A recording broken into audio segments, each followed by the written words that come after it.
I want to tell you the easiest and fastest way to get an aesthetic physique without taking steroids, without spending a fortune of money, and without taking up hours and hours of your day. This is the guide that literally helped me go from a skinny 71 kilogram bag of wet noodles to an 81 kilogram Greek god.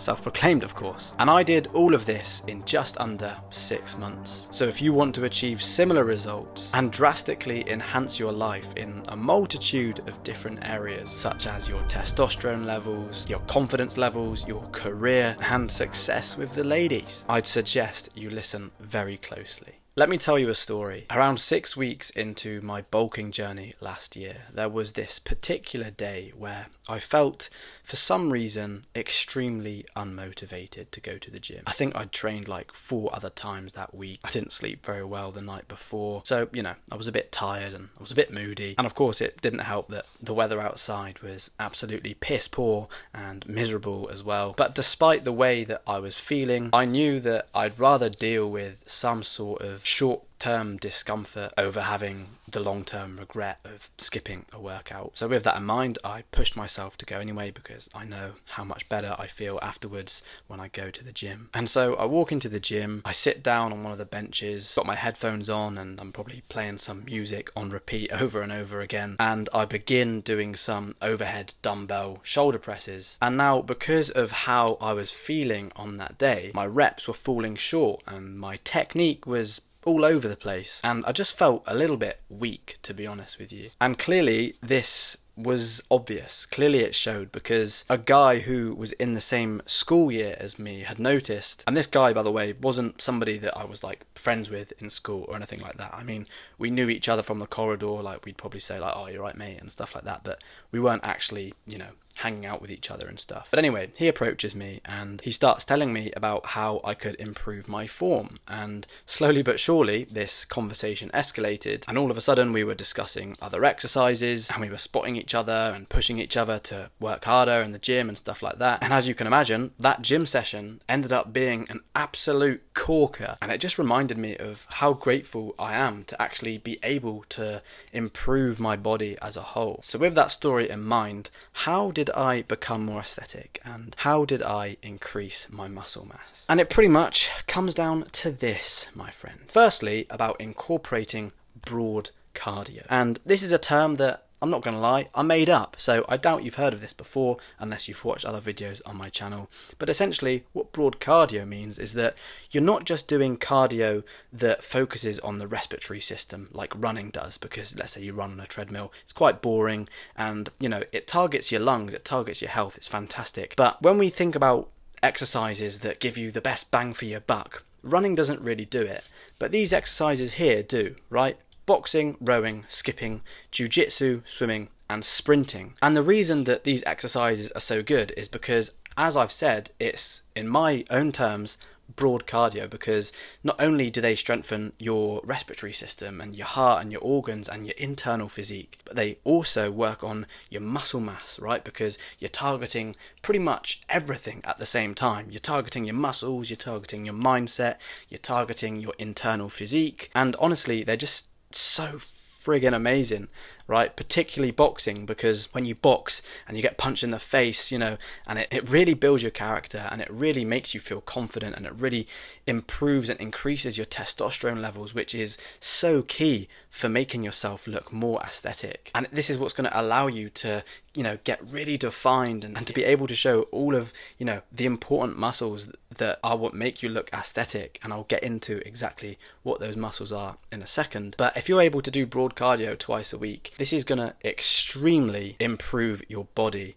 in so many different ways, and you're going to be in the top 1% of people, because so many avoid doing these things because it's hard work. Everyone just wants to lift the weights and they think that that's what's going to make them look fantastic. But actually, when you incorporate these two, that's like a bit of a secret hack to becoming aesthetic. The next thing you want to be doing is increasing the amount of fat that you eat in your diet. And I bet you any money you have not heard many people say this before, right? Because as soon as we hear the word fat, we think, oh God, I'm not going anywhere near that. That's going to make me look terrible. It's going to make me get fat in places where I don't want. I'm going to get a big stomach. I'm going to get flabby arms and bingo wings and stuff like that. But bingo wings. This isn't the case, because there are two different types of fat. Right? You have your healthy fats and you have your unhealthy fats. Obviously, if you're eating fast food and like seed oils that you've like had deep fat fried bloody fish and chips with, batter and stuff on the outside, and you're eating ready-made meals and just like snacks and chocolate, like obviously that's not good fat. Like, if you use your brain a little bit, you can realize that that's not good for you.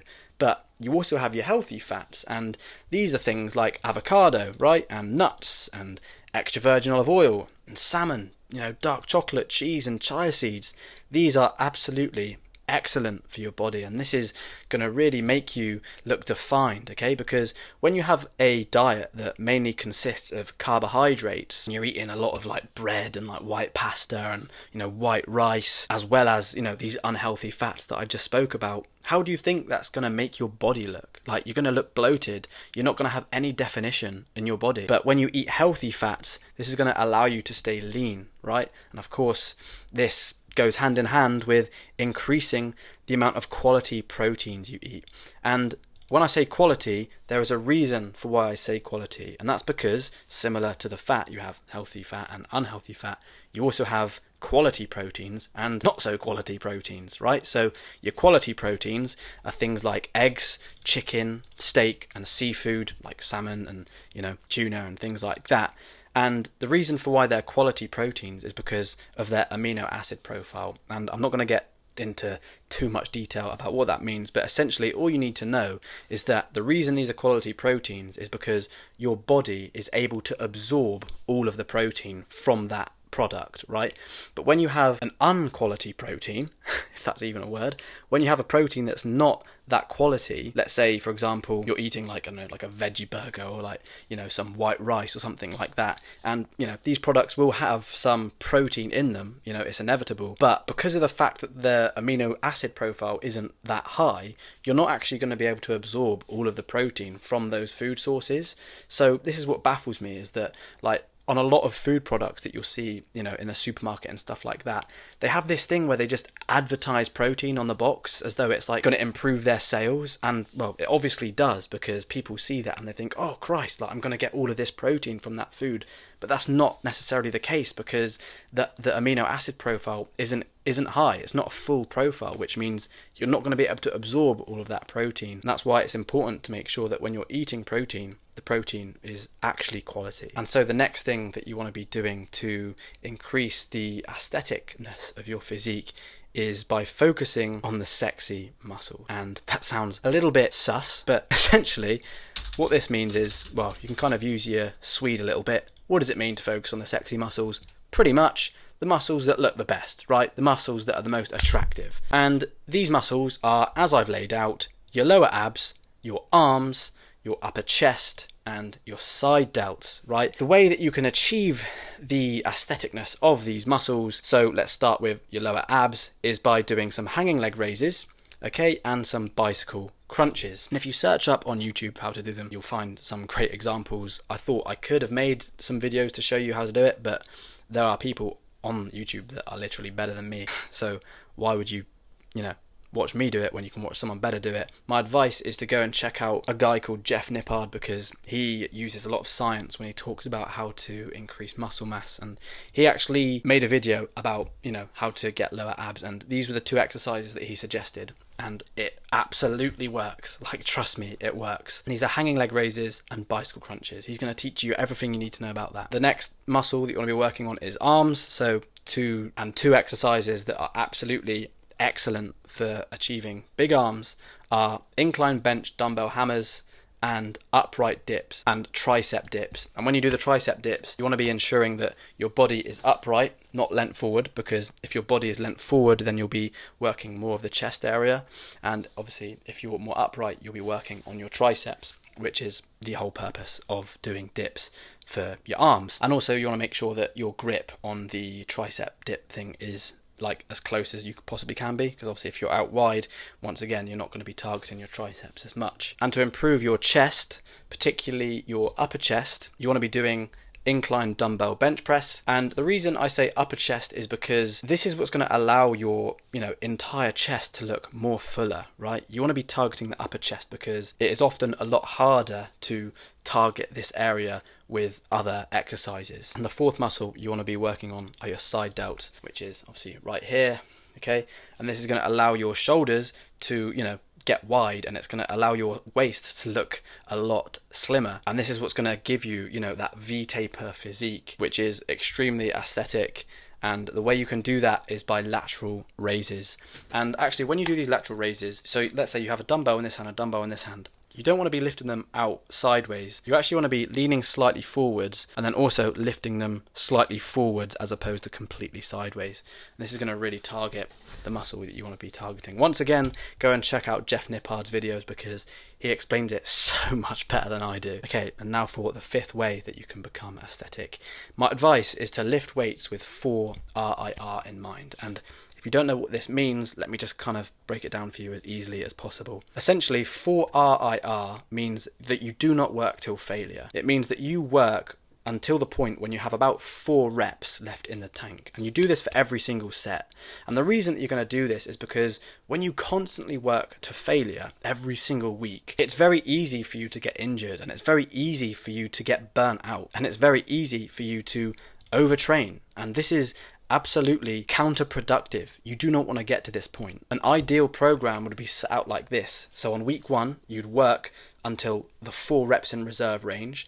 And then in the next week, you'd work until maybe 3 reps in reserve. And then in the next week, you'd work until 2 reps in reserve. And then in week 4, that's when you can work till failure. For example, it'd be something like that. And then after you have that week of working till failure, you could then get onto a deload week so that you don't get injured and so you don't get burnt out.